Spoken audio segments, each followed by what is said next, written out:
નમસ્કાર મિત્રો, તો આજે આપણે વોટર અને વેસ્ટ વોટર એટલે કે જે આપણું ચેપ્ટર 1 છે એનો પાર્ટ 2 જોઈ રહ્યા છીએ. આમાં આપણે કેટલાક MCQs જોવાના છીએ.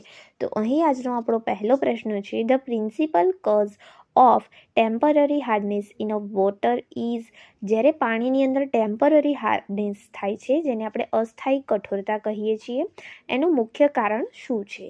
ઓપ્શન આપ્યા છે: A calcium bicarbonate, B magnesium sulphate, C sodium chloride કે ડી કેલ્શિયમ ક્લોરાઇડ. તો અહીં જે ટેમ્પરરી હાર્ડનેસ થાય છે, અસ્થાયી કઠોરતા હોય છે, એનું મુખ્ય કારણ છે કેલ્શિયમ બાયકાર્બોનેટ. બીજા બધા જે તમને ઓપ્શન આપ્યા છે એના લીધે શું થશે? તો પરમનન્ટ હાર્ડનેસ થશે. ઓકે, તો ટેમ્પરરી હાર્ડનેસ જે થાય છે એ મેનલી થાય છે બાયકાર્બોનેટ્સ જે હોય છે કેલ્શિયમના અને મેગ્નેશિયમના, એના લીધે. તો એ વસ્તુ આપણે યાદ રાખીશું. પછીનો બીજો પ્રશ્ન છે કે જે પરમનન્ટ હાર્ડનેસ થાય છે વોટરની અંદર, એ શાના લીધે થશે? ઓપ્શન આપ્યા છે: એ કેલ્શિયમ બાયકાર્બોનેટના લીધે, બી મેગ્નેશિયમ બાયકાર્બોનેટના લીધે, સી કેલ્શિયમ સલ્ફેટના લીધે, ડી કેલ્શિયમ કાર્બોનેટના લીધે. તો આગળ આપણે જોયું કે જે બાયકાર્બોનેટ અથવા કાર્બોનેટ છે એના લીધે શું થશે? તો એના લીધે ટેમ્પરરી હાર્ડનેસ થશે. તો જે પરમનન્ટ હાર્ડનેસ છે એ કોના લીધે થશે? તો જે આ ઓપ્શન સી આપ્યું છે કેલ્શિયમ સલ્ફેટ, તો એના લીધે શું થશે? પરમનન્ટ જે હાર્ડનેસ છે એ થશે. જે પરમનન્ટ હાર્ડનેસ છે એ થશે નોન કાર્બોનેટ સોલ્ટ્સ જે છે, લાઈક સલ્ફેટ્સ છે, ક્લોરાઇડ છે, તો એના લીધે શું થશે? તો પરમનન્ટ હાર્ડનેસ થશે. તો ઓપ્શન સી કેલ્શિયમ સલ્ફેટ અહીં રાઈટ ઓપ્શન છે, રાઈટ આન્સર છે. ત્રીજો પ્રશ્ન છે, total hardness of water is expressed આઝ.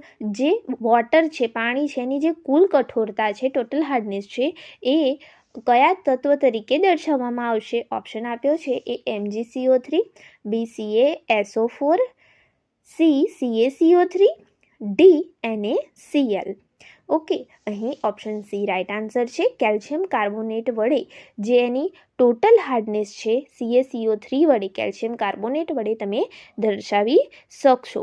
એટલે કે કુલ કઠોરતા સામાન્ય રીતે જે mg પર લિટર CaCO3ના રૂપે જણાવાય છે, દર્શાવાય છે. ખાસ યાદ રાખીશું, CaCO3 કેલ્શિયમ કાર્બોનેટના રૂપે તમે પાણીની જે કુલ કઠોરતા છે, ટોટલ હાર્ડનેસ છે, એને એક્સપ્રેસ કરી શકશો, દર્શાવી શકશો. ચોથો પ્રશ્ન છે, hardness due to Mg2+ ions can be removed by. તો Mg2+ વડે જે હાર્ડનેસ થતી હોય, કઠોરતા આવતી હોય પાણીમાં, કઠિનતા, તો એ તમે શાના વડે રિમૂવ કરી શકશો? ઓપ્શન આપ્યો છે: એ આયન એક્સચેન્જ વડે, બી બોઇલિંગથી, સી ફિલ્ટરેશન વડે, ડી ક્લોરિનેશન વડે. તો તમે એ હાર્ડનેસને રિમૂવ કરી શકશો આયન એક્સચેન્જ વડે.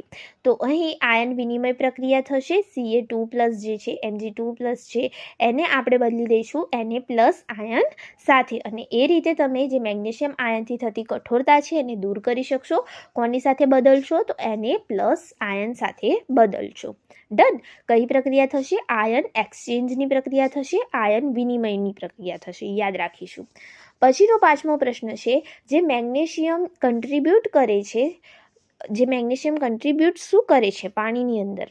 ઓપ્શન આપે છે: એ સ્કેલ ફોર્મેશન કરશે, બી કોરોઝન કરશે, એટલે કે કાટ આવી જશે, જંગ લાગશે, સી ડિક્રીઝડ pHને ઘટાડશે, ડી ઓલ ઓફ અબવ, બધું કરશે.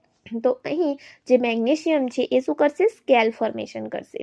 ઉચ્ચ તાપમાને Mg2+ અને Ca2+ શું રચે છે? સ્કેલ રચે છે. ઓપ્શન એ અહીં આપણો રાઈટ આન્સર છે. પછીનો આજનો આપણો છઠ્ઠો પ્રશ્ન છે, હાર્ડનેસ વોટર કઝ ઇઝ. જો કઠોર પાણી છે, હાર્ડ વોટર છે, એ શું કઝ કરશે? ઓપ્શન આપ્યો છે: એ બોઇલર સ્કેલ થશે, બી જે બેટર ટેસ્ટ આવશે એનાથી, સી ડિક્રીઝ ટર્બિડિટી ઘટાડશે, ડી સોફ્ટ ક્લોથ થશે તમે એ પાણીથી ધોશો તો અહીં જે ઓપ્શન એ છે રાઈટ આન્સર છે, બોઇલર સ્કેલ થશે. Hard water form scale reducing heat transfer. જે સ્કેલ ફોર્મેશન થશે એના લીધે જે હીટ ટ્રાન્સફર છે એ ઘટશે. ડન. ઓપ્શન જે એ છે રાઈટ આન્સર છે. સાતમો પ્રશ્ન છે, જે softening by lime soda process removes. તમે જે લાઇમ સોડાની પ્રક્રિયા દ્વારા શું દૂર કરો છો? ઓપ્શન આપ્યો છે: એ ટેમ્પરરી હાર્ડનેસ દૂર કરો છો, બી પરમનન્ટ હાર્ડનેસ દૂર કરો છો, સી ઓનલી જે Ca હાર્ડનેસ છે, કેલ્શિયમની હાર્ડનેસ છે એ દૂર કરો છો, ઓનલી મેગ્નેશિયમની હાર્ડનેસ દૂર કરો છો, તો અહીં રાઈટ આન્સર છે બી. જે પરમનન્ટ હાર્ડનેસ છે એ આપણે લાઇમ સોડા વડે રિમૂવ કરી શકીએ છીએ. બોથ જે carbonate and non carbonate hardness હશે બંને કઠોરતા આનાથી દૂર થાય છે. તો અહીં રાઈટ આન્સર આવશે આપણો ઓપ્શન બી. પરમનન્ટ હાર્ડનેસ જે હશે એ અહીં આપણે લાઇમ સોડાની પ્રક્રિયા દ્વારા શું કરીએ છીએ? દૂર કરીએ છીએ સ્થાયી કઠોરતાની. ઓપ્શન બી રાઈટ આન્સર છે. પછીનો 8મો પ્રશ્ન છે જે Ca2+ આયન છે પ્રોડ્યુસ હાર્ડનેસ બીકોઝ જે Ca2+ આયન છે કઠોર કેમ બને છે? કઠોરતા કેમ બનાવે છે? કઠિનતા કેમ રચે છે? ઓપ્શન આપ્યા છે એ પ્રેસિપિટેશન ફોર્મેશન થાય છે, બી ઇન્ક્રીઝ pH થાય છે, C react with soap, D all of above. અહીં રાઈટ આન્સર આવશે option C react with soap. જે Ca2+ આયન છે એ હાર્ડનેસ જે પ્રોડ્યુસ હાર્ડનેસ કેમ બનાવે છે? તો એ રિએક્ટ કરશે સોપ સાથે. Hardness react with soap forming scum, અને જેના લીધે એ શું બનાવે છે? સ્કમનું ફોર્મેશન કરે છે. તો અહીં રાઈટ આન્સર આવશે ઓપ્શન સી. સ્કમનું ફોર્મેશન થશે, હાર્ડનેસ રિએક્ટ કરશે સોપની સાથે. પછીનો 9મો પ્રશ્ન છે EDTA ટાઇટ્રેશન મેથડ ડિટરમાઇન્સ. જે EDTA ટાઇટ્રેશન પદ્ધતિ છે એ શું માપે છે? ઓપ્શન આપ્યા છે આલ્કલિનિટી, બી હાર્ડનેસ, સી ટર્બિડિટી, ડી ક્લોરાઇડ. તો શું માપે છે EDTA ટાઇટ્રેશન પદ્ધતિ? તો એ માપે છે hardness. EDTA complexes with Ca2+ and Mg2+ for hardness. Okay, EDTA જે છે Ca2+ અને Mg2+ સાથે જોડાઈને કઠોરતાને માપે છે. પછીનો 10મો પ્રશ્ન છે permanent hardness can be removed by. જે સ્થાયી કઠોરતા છે એને તમે કેવી રીતે દૂર કરી શકશો? ઓપ્શન આપ્યા છે ફિલ્ટરેશન વડે, બી આયન એક્સચેન્જ વડે, સી બોઇલિંગ વડે, ડી સેટલિંગ વડે. તો આગળ જ આપણે જોયું આયન એક્સચેન્જ વડે આપણે પરમનન્ટ હાર્ડનેસને જે છે રિમૂવ કરી શકીએ છીએ. Removed by ion exchange resins. Ion વિનિમય દ્વારા કઠોરતા દૂર થાય છે. પછીનો 11મો પ્રશ્ન છે hardness in a waste water is important because. જે વેસ્ટ વોટર છે એની અંદર જો હાર્ડનેસ હોય એ મહત્વપૂર્ણ કેમ છે? ઓપ્શન આપ્યા છે affect sewage treatment, because is scaling in a pipes, C affect aeration, D reduce COD. તો અહીં રાઈટ આન્સર આવશે cause is scaling in a pipes. Hardness lead to scale formation in a waste water pipes. અને જે equipment છે એની અંદર શું form થશે? સ્કેલ ફોર્મ થશે એટલા માટે. 12મો પ્રશ્ન છે which of the following does not cause hardness. નીચેના પૈકી કયું એવું છે જે હાર્ડનેસને કઝ નહીં કરે? ઓપ્શન આપ્યા છે A MgCl2 magnesium chloride, B CaSO4 calcium sulphate, C Na2CO3 sodium carbonate, D MgHCO3 magnesium bicarbonate. તો અહીં રાઈટ આન્સર છે option C Na2CO3. Sodium carbonate જે છે does not contribute to hardness in a water analysis. એ જે છે hardness form નથી કરતું, બીજા બધા કરે છે. પછીનો 13મો પ્રશ્ન છે hardness due to magnesium effects. જે મેગ્નેશિયમથી થતી કઠોરતા છે એ શું અસર કરે છે?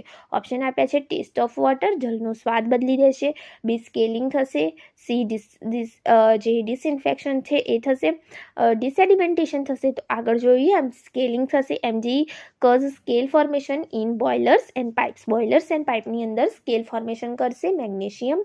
14મો પ્રશ્ન છે જે ટેમ્પરરી હાર્ડનેસ છે એ કેવી રીતે રિમૂવ કરી શકશો તમે? ઓપ્શન આપ્યા છે એ બોઇલિંગથી, આયન એક્સચેન્જથી, સી ક્લોરિનેશનથી, ડી નોન કશું નહીં. ઓપ્શન એ આપણો રાઈટ આન્સર રહેશે બોઇલિંગ વડે. તમે જો પાણીને ઉકાળશો તો તમે જે ટેમ્પરરી હાર્ડનેસ છે એને દૂર કરી શકશો. જે બાયકાર્બોનેટ્સવાળી જે હાર્ડનેસ હશે એની અંદર શું થશે? તો બાયકાર્બોનેટ શું થઈ જશે? પ્રેસિપિટેટ થઈ જશે અને એને તમે ઇઝીલી દૂર કરી શકશો. ડન.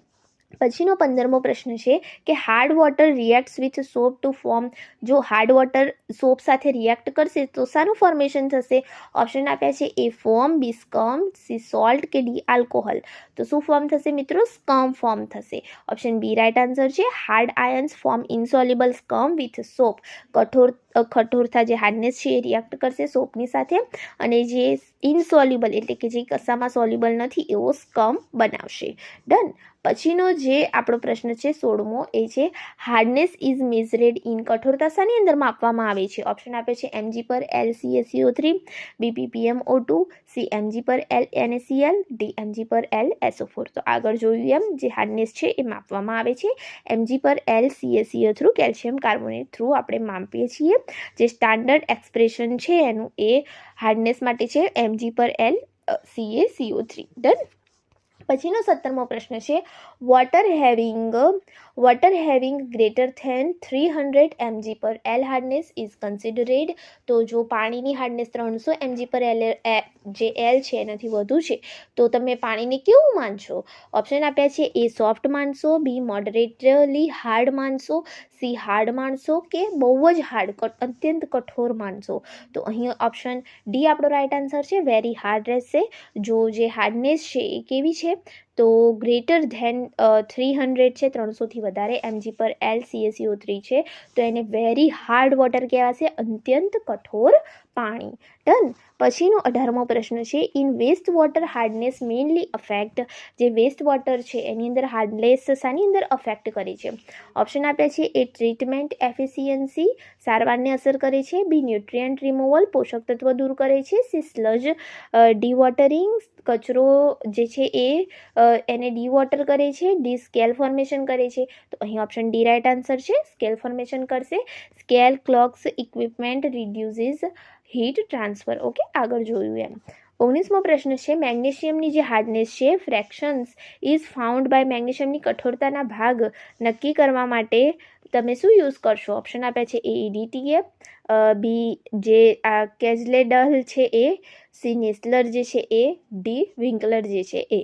તો ઓપ્શન એ આપણો રાઇટ આન્સર છે, EDTA નો આપણે યુઝ કરીશું. EDTA titrates total CaNmg. Done. 20મો પ્રશ્ન છે કે હાર્ડનેસ શું કોઝ કરશે? ઓપ્શન આપ્યા છે એ પ્રમોટ કોરોઝન, જે જંગ છે એ વધારશે, બી રિડ્યુસ બોઇલર લાઈફને ઘટાડશે, C increase solubility, D non. તો શું કરશે? રિડ્યુસ બોઇલર લાઈફ, એની અંદર સ્કેલનું ફોર્મેશન કરી દેશે, એટલા માટે એની બોઇલરની જે લાઈફ છે એ ઘટી જશે. તો ઓપ્શન બી રાઇટ આન્સર રહેશે.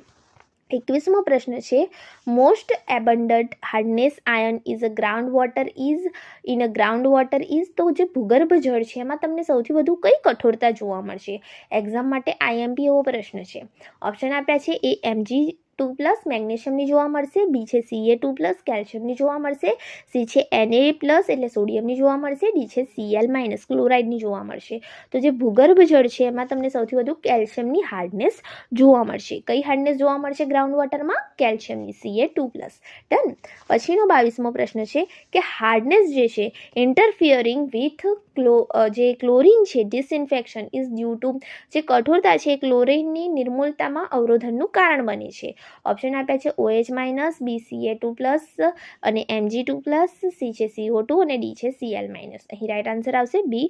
જે કેલ્શિયમ અને મેગ્નેશિયમ છે જે હાર્ડનેસ છે ઇન્ટરફિરેટ કરશે જે ક્લોરિન ડિસઇન્ફેક્શન જ્યારે કરી રહ્યું હશે ત્યારે, તો કઠોર આયનો નિર્મૂલનમાં વધારો કરે છે, ડિસઇન્ફેક્શનમાં વધારો કરે છે, કોમ્પ્લેક્સિસ.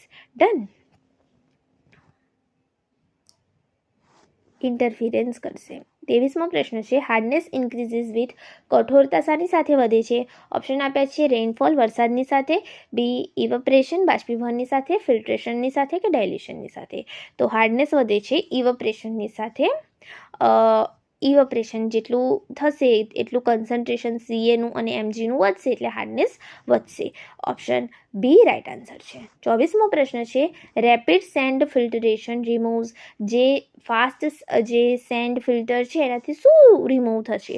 ઓપ્શન આપ્યા છે hardness, B suspended solids, C dissolved salts અને ડી આલ્કલિનિટી. તો રિમૂવ થશે suspended solids, B right answer છે. It removes particulate matter not dissolve hardness. તે ધૂળોના કણોને દૂર કરશે જે સેન્ડ ફિલ્ટર્સ છે એ. પછીનો 25મો પ્રશ્ન છે જે magnesium presence in a water improves. Option આપ્યા છે A toxicity, B nutritional level, C corrosion કે ડી ઓર્ડર.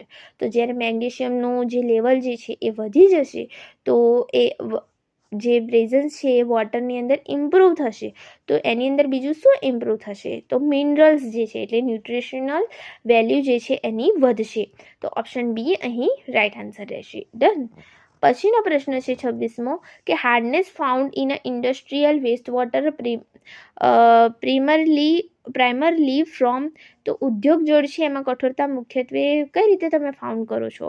ઓપ્શન આપે છે ટેક્સટાઇલ ડાઇઝની અંદર, બી ડિટર્જન્ટની અંદર, સી બોઇલર બ્લો ડાઉનની અંદર કે ડી સ્વિચની અંદર. તો તમને એ મળી રહેશે બોઇલર બ્લો ડાઉનની અંદર. સી અને એમજી જે છે એ કન્સન્ટ્રેશન તમને એનું બોઇલર બ્લો ડાઉનમાં મળી રહેશે. 27મો પ્રશ્ન છે which method differentiate CA and MG hardness. કઈ પદ્ધતિ વડે તમે સીએની અને એમજીની હાર્ડનેસને અલગ કરી શકો છો. ઓપ્શન આપ્યા છે ઈડીટીએ માસ્ક વિથ બફર્સ, બી ટર્બિડિટી જે ટર્બિડિમીટર છે, સી છે યુવી જે વિઝિબલ છે અને ડી છે નેસ્લરાઇઝેશન. તો વી નો ધેટ ઈડીટીએ જે માસ્ક વિથ બફર છે એના વડે તમે જે છે ડિફરન્શિએટ કરી શકો છો સીએની અને એમજીની હાર્ડનેસને. પછીનો 28મો પ્રશ્ન છે hardness causes scale in a boilers at. તો બોઇલર સ્કેલ છે એમાં હાર્ડનેસ ક્યારે કઝ કરશે, હાર્ડનેસ કઝ ક્યારે થશે. ઓપ્શન આપે છે લો ટેમ્પરેચરે, બી હાઈ ટેમ્પરેચરે, સી ન્યુટ્રલ પીએચએ કે ડી ક્લોરિનેશન થાય ત્યારે. તો ક્યારે કઝ થશે, તો હાઈ ટેમ્પરેચરે ઊંચા તાપમાને જે છે હાર્ડનેસ કઝ થશે. પછીનો 29મો પ્રશ્ન છે સોફ્ટનિંગ ઇન્ક્રીઝ. સોફ્ટ કરવાથી શું વધે છે. ઓપ્શન આપે છે A corrosion, B boiler life, C hardness, D turbidity. તો શું વધશે, તો બોઇલરની જે લાઈફ છે એ વધશે. સોફ્ટનિંગ તમે કરશો તો જેટલી કઠોરતા દૂર થશે એટલો સ્કેલ ઘટશે અને સ્કેલ ઘટશે તો જે બોઇલર છે એનું શું વધશે, તો આયુષ્ય વધશે. ડન. પછીનો પ્રશ્ન 30મો આજનો આપણો છેલ્લો પ્રશ્ન છે કે જે વેસ્ટ વોટર હાર્ડનેસ સ્ટાન્ડર્ડ છે ઇઝ ગિવિંગ ઇન. જે વેસ્ટ વોટરના સ્ટાન્ડર્ડ છે શાની અંદરથી આપણને મળે છે વેસ્ટ વોટર હાર્ડનેસના સ્ટાન્ડર્ડ્સ. ઓપ્શન આપે છે એ બીઆઈએસ, બી હુ, સી ઈપીએ, ડી ઓલ. તો ઓલમાંથી આપણને મળે છે, બીઆઈએસમાંથી પણ મળે, હુમાંથી પણ મળે અને ઈપીએમાંથી પણ આપણને એની ગાઈડલાઇન્સ મળે છે. તો આપણે શું શીખ્યા આની અંદરથી, તો hardness is usually expressed as a MG per L CaCO3. Temporary hardness જે છે બાયકાર્બોનેટ્સના લીધે હોય છે મેઇનલી, અને આપણે એને ઇઝીલી જે છે બોઇલ કરીને રિમૂવ કરી શકીએ. પરંતુ જે પરમનન્ટ હાર્ડનેસ છે એ જે સલ્ફેટ્સ હોય છે, ક્લોરાઇડ્સ હોય છે એના લીધે હોય છે, જે રિમૂવ નથી થતા. એને આપણે આયન એક્સચેન્જ વડે રિમૂવ કરીશું અથવા તો લાઇમ સોડાની ટ્રીટમેન્ટ આપીશું તો એ રિમૂવ થશે. બીજું ઈડીટીએ જે ટાઇટ્રેશન છે is standard for hardness. Hardness માટે સ્ટાન્ડર્ડ છે. અને હાર્ડ વોટર શું ફોર્મ કરે છે, તો સ્કેલ ફોર્મેશનનો મેજર ઇસ્યુ એના લીધે થતો હોય છે. ડન. તો આટલું આજના આ વિડીયોમાં આપણે શીખ્યા. હવે આગળના વિડીયોમાં આપણે આગળના ટોપિક વિશે નવા MCQ લઈને તમારી સાથે ફરીથી મળીશું. તો અહીં જો તમને આ વિડીયો પસંદ આવ્યો હોય તો આ વિડીયોને લાઇક કરો, તમારા બીજા મિત્રો સાથે શેર કરો અને જો અમારી ચેનલ પર નવા હોય તો એને સબસ્ક્રાઈબ કરી દો. અને હા, જો તમારે આ વિડીયોની આરી PDF તમારે ડાયરેક્ટલી જોઈએ છે તો તમને અમારી ટેલિગ્રામ ચેનલ ઉપર એ મળી જશે. ત્યાં જાઓ, એની લિંક તમને નીચે ડિસ્ક્રિપ્શન બોક્સમાં મળી જશે. એટલે તમે જરૂરથી એક વખત ડિસ્ક્રિપ્શન બોક્સને વિઝિટ કરો. ત્યાં તમને સિનિયર સાયન્ટિફિક આસિસ્ટન્ટની એક સરસ મજાની પ્લેલિસ્ટ પણ મળી જશે, જેની અંદરથી તમે અમારા બીજા વિડીયો પણ ચેપ્ટર વાઇઝ મેગા લેક્ચરના તથા MCQsના જોઈ શકશો. Okay friends, thank you friends. Keep watching, keep learning.